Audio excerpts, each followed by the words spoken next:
What's up, guys? I hope you guys can hear me. One sec, I'm gonna get my mic.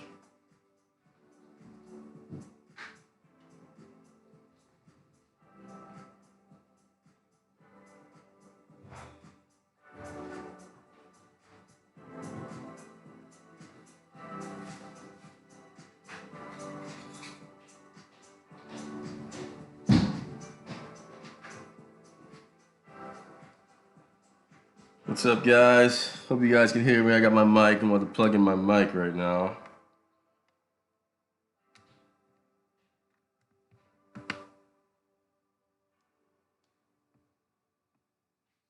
Yo, yo, yo, can you guys hear me? Hope you guys can hear me. Hope you guys had an amazing day out there, all of you.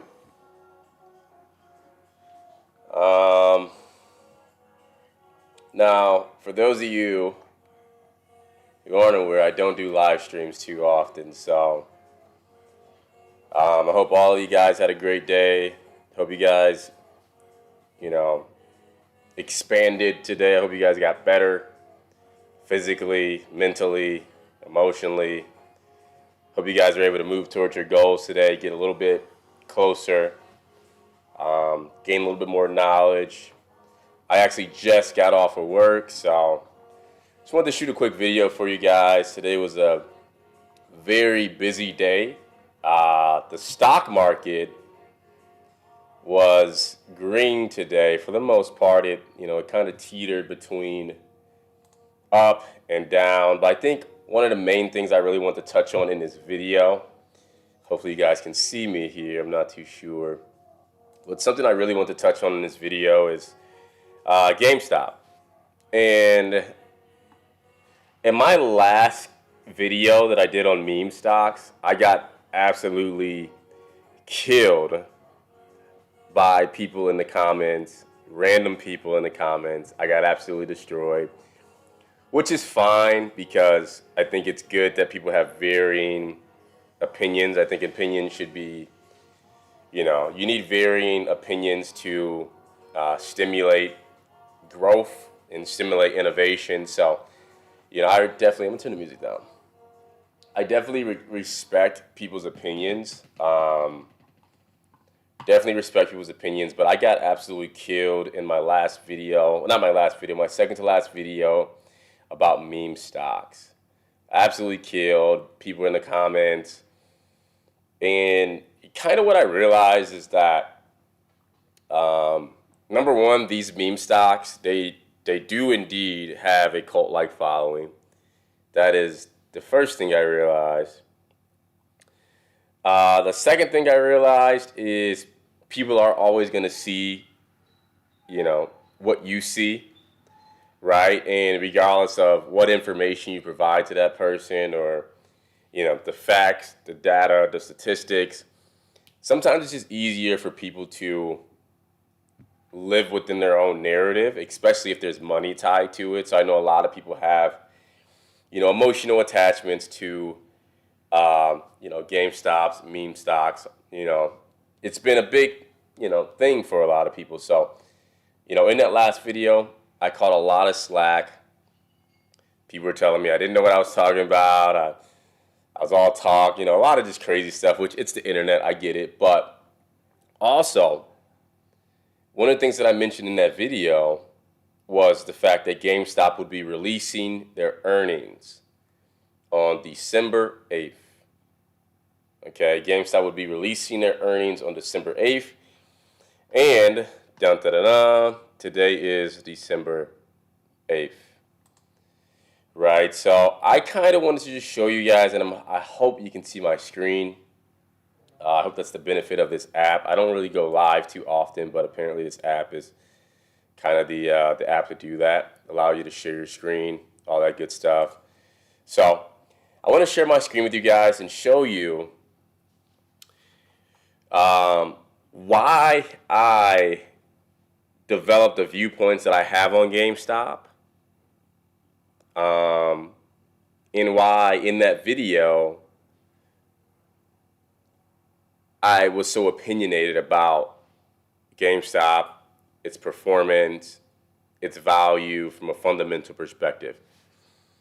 So that's what I want to talk to you guys about. I also want to just look at some general market stuff. The market closed hours ago. So I kind of just want to recap some market performance. So I'll pull up this market and sectors tab. But let's get into this GameStop stuff, right? Like I said, I got a lot of hate last time, and I don't hate GameStop. I don't hate GameStop, okay? I don't hate GameStop. Like I said in that video, like, I used to go to GameStop all the time when I was a kid. Like, I used to buy stock or buy video games from there. Occasionally, I still do. Like, I bought Call of Duty, like, last year from GameStop. So I don't hate GameStop. That's not what it is. But in my profession, it's important to,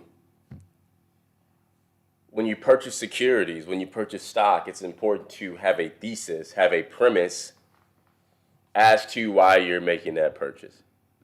Simple as that. I know, a lot of guys left in the comments like, oh, buying GameStop because of the short interest, right? I get that. That's a technical indicator.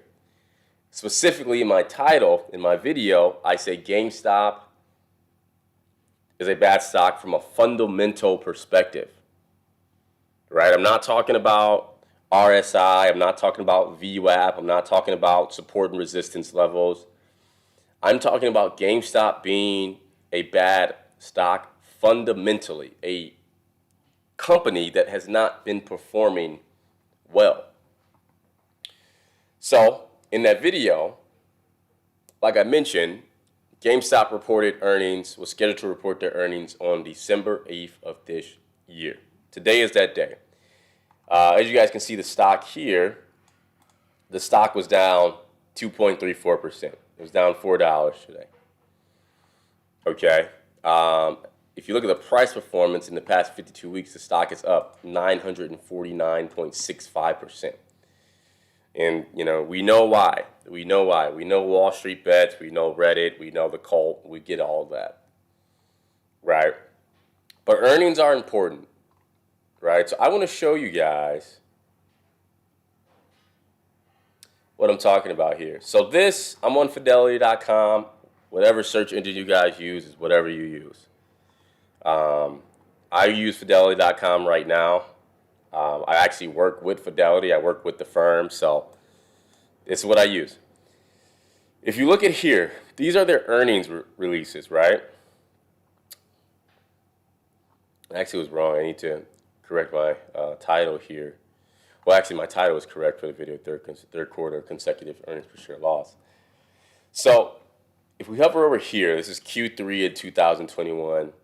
The report date was December 8th of 2021. So that was today. GameStop reported their earnings today, right? So their earnings per share, very quickly, earnings per share is simply a function of total shares outstanding and net income, right? So it's a company's net income divided by their total shares outstanding. It's how you get your earnings per share, right? So this number here is reflecting in Q3 of this year,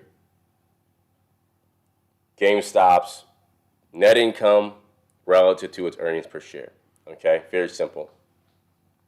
So the consensus estimate for GameStop, their earnings per share, it says 4 analysts here. The estimate was negative 52 cents. Okay? That means for every dollar that GameStop brought in total sales revenue, or total sale or net income, they had negative 52 cents per share relative to their shares outstanding in regards to net income. So analysts estimated negative 52 cents. The actual adjusted earnings per share, meaning the earnings per share that GameStop reported, was negative $1.39. So they lost more money in Q3 of 2021 than analysts even anticipated. Okay, they lost more money in Q3 of 2021 than analysts anticipated. That's all I'm saying. In my last video I made in regards to GameStop and meme stocks, people were killing me in the comments for simply stating facts. Okay? Analysts estimated they'd lose 52 cents per share. They actually lost $1.39 per share. Okay? So fundamentally, GameStop is not a profitable company. Okay? It's just not. Okay? They operate at a loss. Okay?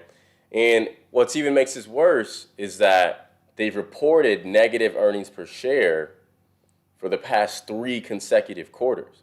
In Q3, and this is the worst, in Q3 they reported negative $1.39. In Q2 they reported negative 76 cents. And in Q1 they reported negative 45 cents. Now even though they beat, they still reported a negative earnings per share. Sorry if you guys hear that they're doing construction outside. Super annoying.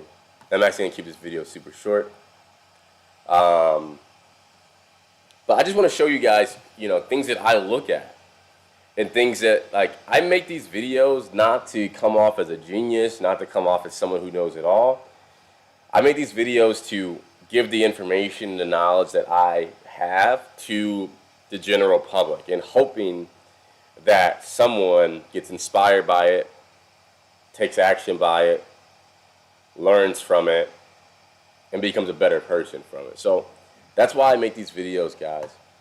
So like I said, if you're just tuning in, GameStop reported earnings today, negative $1.39 earnings per share. And I'm going to type this in. Earnings per share formula.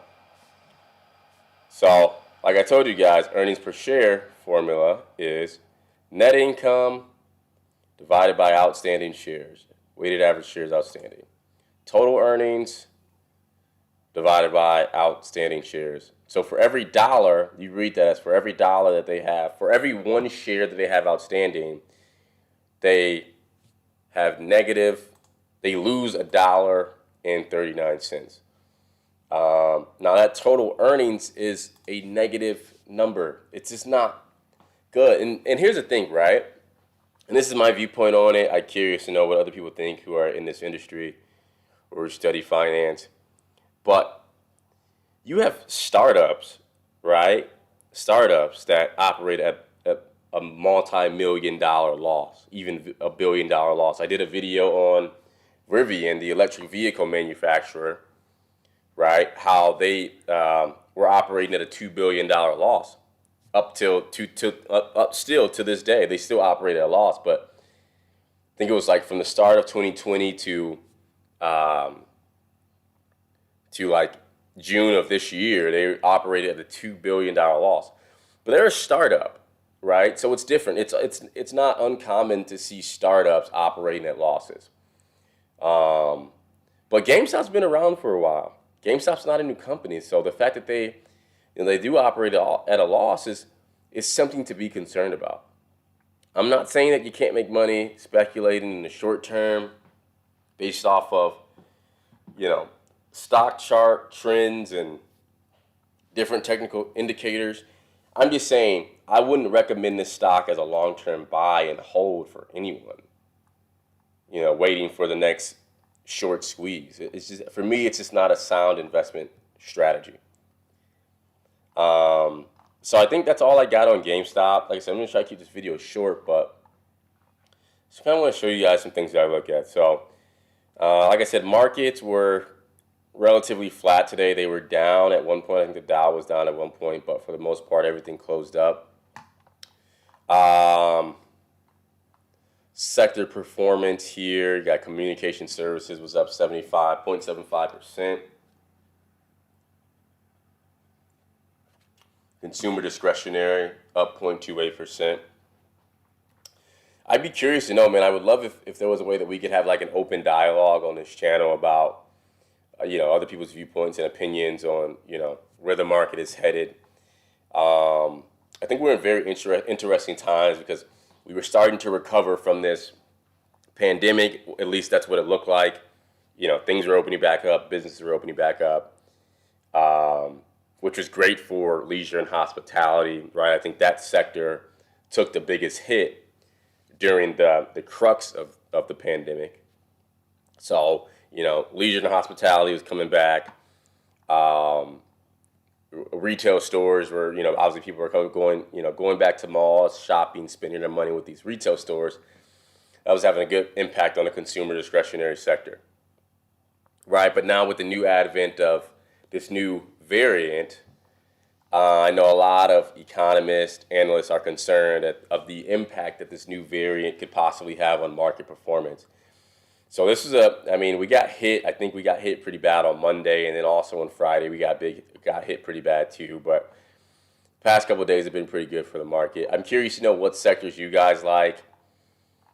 I'm curious to know, I know I don't really have that many subs on this channel just yet. We're building this channel out, but I'm curious to know, the people who do follow me, what is your understanding of the financial markets, the stock market? Like, this channel is called Elite Millennials for a reason, because I'm focusing on overall self-improvement, but more specialized in business acronyms, right? So entrepreneurship path, investing your money, being in the know in regards to economic events, and projecting out future economic performance so that as elite millennials we can capitalize on that performance, which once again it all goes into self-growth, self-help, all that stuff. So that's really my goal. So I know a lot of you guys, I posted videos in regards to retention and more nuanced topics. I know a lot of people want me to make more videos on that, which I will. But I also want you guys to realize that, it's important to understand the financial markets. It's important to understand investing, whether it's in stocks or real estate or startups or, whatever it is. It's just important to understand, because the top 1%, the affluent, the elite, that is what they do, right? They invest their money in the market. So really, that's what I want this channel to embody, is just young men and women who are on the path to becoming that top 1%, on the path to becoming the elite, to talk about topics that are relevant to that. And stock market performance is one of those topics. So that's why I talk about this stuff. And hopefully, I can generate some interest in those of you who aren't too familiar. So just looking at the major indexes today, the Dow was up 35 points. NASDAQ has been cruising the past couple of days. It's up 100 points. I recently bought Apple. This is not a recommendation. I recently bought Apple, though. I think it's a great company. I was looking at some of its fundamental metrics today. It's a $2 trillion market cap company. The enterprise value is $2 trillion as well. Enterprise value being the cumulative value of the company when you consider its terminal value, which is basically the value of the company in perpetuity. There's a lot of things, guys. I would love to teach all of you guys this stuff, because it's important that we start thinking like this, thinking about,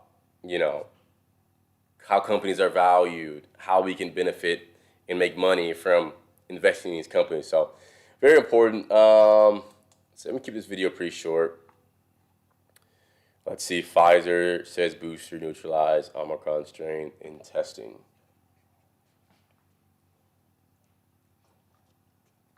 Something I really love looking at in the Wall Street Journal is M&A activity, mergers and acquisitions. And I still haven't got Wall Street Pro yet. I want to. It's got that private equity tab that just calls my name every single time. Because with this, like, look at this. You can literally see. So me, and I guess I can tell a story. For most finance guys, like, hedge fund and private equity is like the crux of, it's like the pinnacle of success in the industry, right? So me, I try to keep up on the news just because it's so interesting, right? Like hearing about these companies acquiring other companies, like Holy Pork Capital seeks $2 billion for a secondary deal. L. Canterton seeks nearly $7.8 billion for new funds. Texas pension manager backs first SPAC investments. That's interesting, right? So I like keeping up on this, like keeping up with, how money is being allocated on a larger scale. So anyway, guys, I guess I'll end this video here. I got a meeting coming up at 5 p.m., but like I said, guys, I guess the main thing of this video is just the GameStop earnings release. Once again, just to show you guys, they missed on earnings, reported a negative $1.39 earnings per share. We just looked at the formula of earnings per share, which is total earnings divided by outstanding shares. Okay, total earnings being a culmination of net income, retained earnings, all that stuff. You can see this one says net income of the company divided by its outstanding shares. So the only way that this earnings per share number can be negative is if the net income of the company is negative, right? And I guess we can go a little bit deeper really quick before I go. Key statistics. These are some of the facts that I brought up in that video that got a lot of backlash for. Let's see here. Like the revenue growth, this isn't a good number. Negative 11%.